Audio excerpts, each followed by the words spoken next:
Ya, cryptocurrency atau mata uang kripto saat ini telah menjadi salah satu instrumen investasi favorit di Indonesia. Tidak hanya itu, mata uang kripto juga sedang berkembang pesat menjadi alternatif transaksi non-tunai seperti remitansi dan pengiriman uang lintas negara atau cross-border transaction.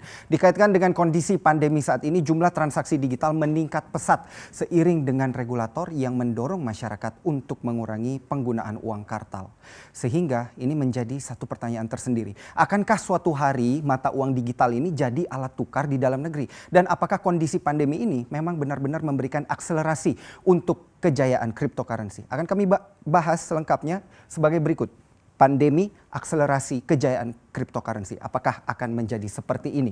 Nah, kita mulai dulu dari uang digital alias cryptocurrency. Mungkin banyak dari Anda juga sudah paham, tapi ini hanya refreshing sedikit saja untuk Anda bahwa uang digital yang dimaksudkan di sini adalah bukan transaksi secara digital. Itu beda lagi ya. Mungkin Anda biasa menggunakan aplikasi membayar atau membeli makanan dan juga transportasi dengan menggunakan aplikasi e-commerce dan lain sebagainya. Tapi yang dimaksudkan dengan uang digital di sini adalah mata uang digital yang baru di situ, yang biasa dikenal dengan nama cryptocurrency. Seperti apa sebenarnya cryptocurrency ini? Yang diperkenalkan pada tahun 2008. Pada saat itu pertama kali diperkenalkan dengan alat tukarnya yang bernama Bitcoin. Kodenya BTC ya, Bitcoin, supaya lebih mudah diingat. Nah, kemudian Bitcoin ini awalnya karena memang jumlahnya itu tidak seperti sebanyak uang kartal pada umumnya, seperti uang fisik yang Anda miliki di rumah yang jumlahnya bisa ditambahkan atau dikurangkan oleh bank sentral. Bitcoin ini jumlahnya terbatas. Pada saat itu hanya diciptakan kurang lebih atau dibuat kurang lebih sekitar 21 juta keping saja.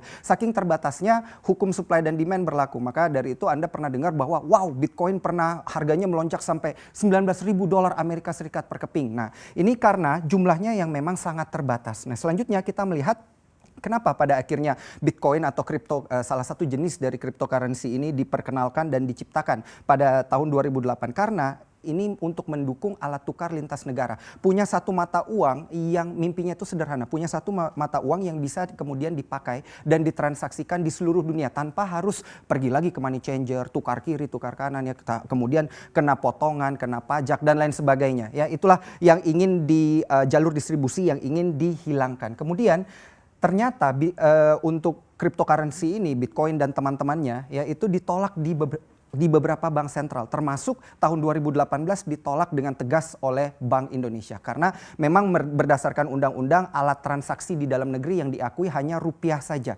Jadi apapun di luar rupiah itu dianggap melanggar hukum. Nah, tidak hanya di Indonesia, beberapa bank sentral yang menolak hal ini ada People's Bank of China atau PBOC, dan juga bank sentral yang berada di Rusia, dan juga beberapa bank sentral yang ada di kawasan Eropa. Nah, kenapa seperti itu? Karena tentunya mata uang itu selama ini yang kita ketahui adalah harus memiliki dasar negaranya dari negara mana. Sedangkan Bitcoin ini tidak punya negara itu. Tidak ada dasar fundamental yang kuat terkait dengan hal itu. Dan kemudian apabila ditukar alat tukarnya akan menjadi satu disrupsi juga bagi mata uang yang sudah ada. Nanti nilainya malah menurun karena orang-orang pada pakai mata uang cryptocurrency ini secara digital. Walaupun memang terlihat mudah mengaplikasikannya, tapi susah diterima untuk sistem keuangan di satu negara. Makanya banyak negara yang pada akhirnya menolak. Kemudian hingga saat ini dari 2008 hingga 2020 ternyata sudah ada lebih dari 5.000 jenis cryptocurrency yang bisa Anda pilih untuk bertransaksi. Apa saja yang favorit akan kita lihat pada slide yang selanjutnya. Di Indonesia ternyata ada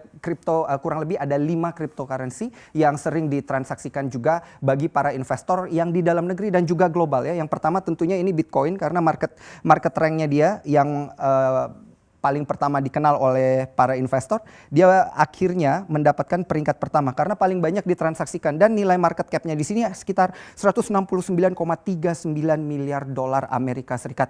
ROI-nya atau return of investment-nya kalau Anda bertransaksi dari awal pertama kali Bitcoin diciptakan hingga sekarang dan masih memegang Bitcoin tersebut, ROI-nya dikatakan bisa sampai 6.689%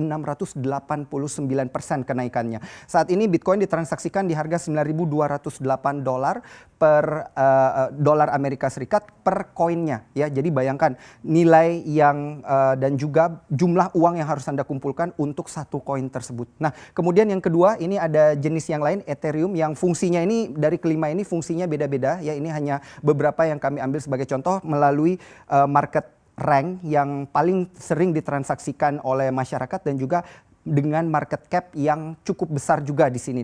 Karena kalau kita lihat di posisi kedua di sini ternyata ada Ethereum dengan harganya $238 per kepingnya di sana untuk bertransaksi dengan menggunakan Ethereum atau memilikinya. ROI-nya ada di 8.331% dan fungsinya ini memang untuk transaksi seperti uang fisik yang Anda miliki. Sehingga tentunya masih saja banyak yang menolak, tetapi untuk Bitcoin dan juga uang-uang cryptocurrency ini di Indonesia bisa diperdagangkan tetapi berada di bawah Bapepti di sana karena dilihat sebagai komoditas yang dapat diperjualbelikan tapi bukan sebagai mata uang. Sehingga apabila Anda mengalami kerugian terkait dengan hal ini, tentunya ini tidak menjadi tanggung jawab daripada Bank Indonesia. Kemudian kita lihat di sini ada Ripple dan kodenya XRP. Harganya memang cukup murah, mirip dengan Tether di sini yang kurang lebih harganya $1. Kenapa seperti itu? Karena fungsinya dari awal memang untuk sebagai alat ganti mata uang yang sudah Anda miliki selama ini dan juga nilainya tidak jauh berbeda dengan nilai dolar Amerika Serikat yang berjalan. Sama juga dengan rupiah token ini, ternyata di Indonesia juga sudah ada cryptocurrency buatan dalam negeri dan kemudian ditransaksikan dengan harga yang nilainya itu tidak jauh berbeda dengan rupiah berbanding dolar Amerika Serikat. Memang fungsinya arahnya ke sana untuk suatu hari mungkin bisa dijadikan satu pilihan untuk bertransaksi. Tapi kita nggak tahu ya kapan dan apakah disetujui apa enggak. Nah, kemudian ROI-nya di sini untuk yang Tether sendiri kurang lebih ada di 0,18%. Nah, di sini adalah beberapa yang ditransaksikan dan juga menjadi favorit global. Nanti untuk selengkapnya dapat Anda cari melalui website cryptomarketcap.com. Nah, kemudian untuk dasar pemikirannya sendiri di sini karena menjadi satu pertanyaan, apakah ini nanti di kala pandemi justru mempercepat penggunaan cryptocurrency. Nah, untuk Mark Carney sendiri selaku gubernur dari BOE atau Bank of England, Bank Sentral Inggris di sana mengatakan SHC. Nah, SHC. Nah, artinya di sini adalah synthetic hegemony currency. Artinya apakah dolar yang dikatakan sebagai hegemony currency yang dipergunakan oleh penduduk global saat ini nanti bisa digantikan dengan yang sintetik. Nah, menurut Mark Carney sendiri ini bisa diganti ya, bisa mengurangi pengaruh dominasi dolar Amerika Serikat pada perdagangan global. Jadi untuk mengurangi dominasinya saja karena ini menjadi dasar pemikiran kenapa pada akhirnya nanti harus menggunakan uang digital karena transaksi online ini sudah meroket arahnya memang ke sana. Yang kedua memang mau menurunkan dominasi dolar Amerika Serikat dan renminbi Cina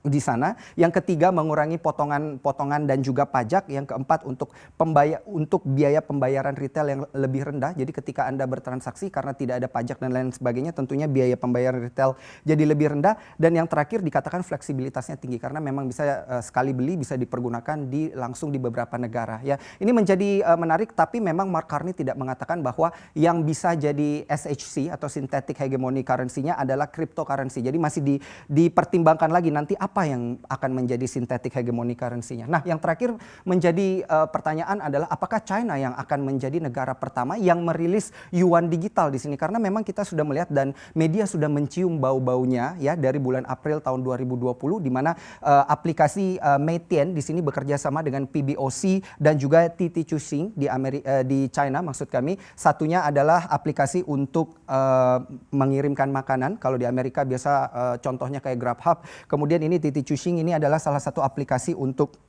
transportasi di China.